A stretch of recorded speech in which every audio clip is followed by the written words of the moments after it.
नमस्कार। अंकिता भंडारी के मामले में शुगर बैग्स की एंट्री हो गई। जी हाँ साहब, शुगर बैग्स की एंट्री। अब आपके मन में ये सवाल होगा कि ये शुगर बैग्स क्या है।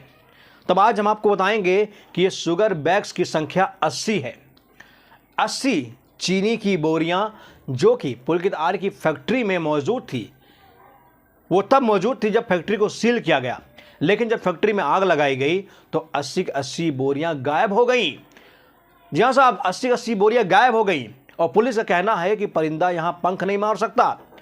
तो सवाल यह है कि 80 बोरियां कौन ले गया।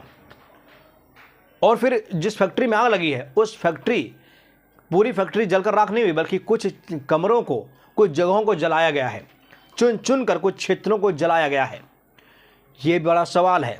अगर शॉर्ट सर्किट से आग लगती तो पूरी फैक्ट्री में आग लग जाती, लेकिन कुछ कमरों को जलाया गया है जहां पर कपड़े रखे हुए थे, जहां पर कागज पत्र रखे हुए थे, पेपर रखे हुए थे, उन जगहों को जलाया गया है। लेकिन शुगर फैक्ट्री में 80 कट्टे की बोरियां कहां गईं, ये सबसे बड़ा सवाल है।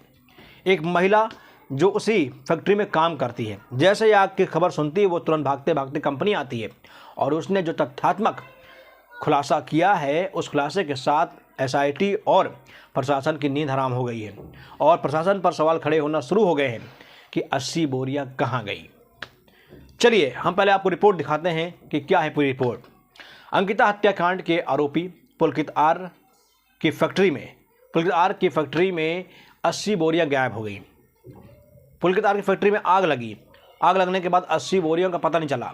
ये पुलकित आर की फैक्ट्री स्वदेशी फार्मेसी है, जिसमें कर्मचारी, जो कि महिला कर्मचारी जहां वहां काम करती थी, उस महिला ने फैक्ट्री में चीनी के 80 कट्टे गायब होने का जिक्र किया है। उसने कहा था कि हमने आग लगने से पहले, फैक्ट्री सील होने से पहले यहां 80 कट्टे भेजे थे।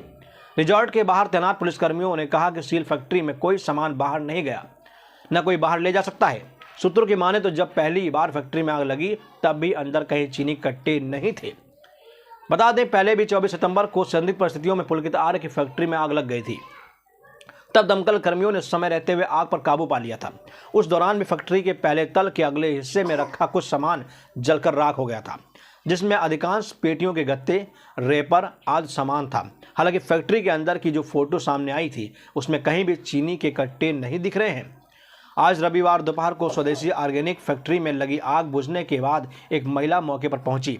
महिला ने फैक्ट्री के गेट के पास तैनात कुछ पुलिसकर्मियों को बताया कि वह स्वदेशी फार्मेसी की कर्मचारी है। महिला ने बताया कि हत्या की घटना से पहले फैक्ट्री में 80 कट्टे चीनी के भेजे गए थे। मौके पर मौजूद पुलिसकर्मियों ने कहा कि फैक्ट्री सील है, इसलिए ना कोई भीतर जा सकता है और ना कोई अंदर के सामान को बाहर ले जा सकता है। जब मीडिया कर्मियों ने महिला से बात करने की कोशिश की तो उसने चीनी के कट्टों के विषय में मीडिया से बात करने से मना कर दिया। वहीं कुछ फैक्ट्री के कर्मचारी वेतन और अन्य भुगतान के लिए भी मौके पर पहुंचे थे। इस पर महिला बोली कि कंपनी ने समय पर सभी लोगों के वेतन और अन्य लोगों का भुगतान कर दिया था। इसके बाद महिला एक व्यक्ति के साथ बाइक पर बैठकर भाग गई। अब बड़ा सवाल यह है कि अगर फैक्ट्री में 80 कट्टे चीनी के आए थे तो वह कहां गए। लक्ष्मण झूला थाना प्रभारी विनोद सिंह गुसाई ने बताया कि उन्हें इस बात की कोई जानकारी नहीं है। महिला या तो झूठ बोल रही है या पुलिस वाले झूठ बोल रहे हैं। महिला ने कहा कि मैंने खुद भेजा 80 कट्टे, मैंने खुद इस कंपनी में 80 कट्टे चीनी के भेजे थे। इसका मतलब साफ है कि 80 कट्टे चीनी का पेमेंट उसे नहीं हुआ है। और कुछ लेबर लोग भी वहां पहुंचे थे जिनके वेतन नहीं मिले हैं। अब सवाल ये है, कुछ लोग ये भी कह रहे हैं कि दबी जुबान से ये भी कह रहे हैं कि रात के अंधेरे में ट्रक फैक्ट्री में आते थे और जाते थे, क्या उन ट्रकों के जरिए 80 कट्टे चीनी के निकाले गए। बात 80 कट्टे की नहीं है, बात अगर 80 कट्टे चीनी के गायब हो सकते हैं, क्योंकि 80 कट्टे चीनी के खोपड़े पर नहीं जा सकते, जेब में कोई नहीं ले जा सकता, उसके लिए ट्रक या गाड़ियों का इस्तेमाल करना पड़ता है। और जब फैक्ट्री सील हो तो कैसे कोई ट्रक अंदर जा सकता है। कुछ बड़ा खेल है जिस खेल को खेला गया है और अब उस खेल के बारे में पता लगाना हम सभी का फर्ज है। मेरा आपसे अनुरोध है कि आप अपनी प्रतिक्रिया जरूर दीजिए और जैसे कोई बड़ी अपडेट आती है, हम कंपनी के बारे में जैसे कोई जानकारी होती है, हम आपके सामने जरूर पेश होंगे। तब तक के लिए बहुत बहुत धन्यवाद।